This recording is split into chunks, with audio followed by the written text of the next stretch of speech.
12ই ফেব্রুয়ারি বাংলাদেশের মধ্যে নির্বাচন অনুষ্ঠিত হয় এবং এই নির্বাচনে বাংলাদেশ ন্যাশনালিস্ট পার্টি বিএনপি এবং তার এলাই পার্টিগুলো টোটাল 212টি আসনে নির্বাচিত হয়ে জয়ী হন, যেখানে বিএনপি একা 209টি আসনে নির্বাচিত হয়েছে।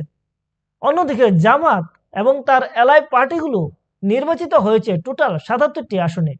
এখন প্রশ্ন হলো, এই নির্বাচনে বিএনপি এত বিপুল আসনে জয় হলো কিভাবে?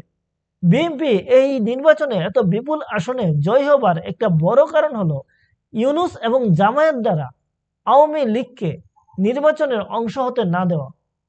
প্রত্যেকটা দলের কিন্তু একটা নির্দিষ্ট ভোটার রয়েছে। এখন যেহেতু এই নির্বাচনে আওয়ামী লীগকে অংশগ্রহণ করতে দেওয়া হয়নি, তাই আওয়ামী লীগের যে একটা নির্দিষ্ট ভোটার ছিল, বিশেষ করে হিন্দু সম্প্রদায়ের যে ভোটগুলি ছিল, সবগুলো কিন্তু এই নির্বাচনে বিএনপিতে চলে গেছে। আর বিশেষ যে কারণটি বিএনপিকে এই নির্বাচনে বিজয়ী হতে সহায়তা করেছে, সেটি হলো ইউনূসের ছত্রছায়ায় জামায়াত কর্মীদের উচ্ছৃঙ্খলতা, চাঁদাবাজি এবং পাকিস্তানপন্থী রাজনীতি। যদিও এসবের মধ্যে অনেক বিএনপি কর্মীও জড়িত ছিল, কিন্তু বিএনপি কিন্তু পার্টিগতভাবে এগুলোকে সমর্থন করেনি। যে কারণে আপনি দেখবেন চিন্ময় কৃষ্ণ দাসের বিরুদ্ধে যিনি মিথ্যা রাষ্ট্রদ্রোহ মামলাটি দিয়েছিলেন, তিনি একজন বিএনপি কর্মী ছিলেন এবং সংবাদ মাধ্যম এবং সোশ্যাল মিডিয়ার মধ্যে যখন তারই মামলার নিন্দা হতে থাকে, তখন বিএনপি পার্টি থেকে তাকে বহিষ্কার করে দেওয়া হয়।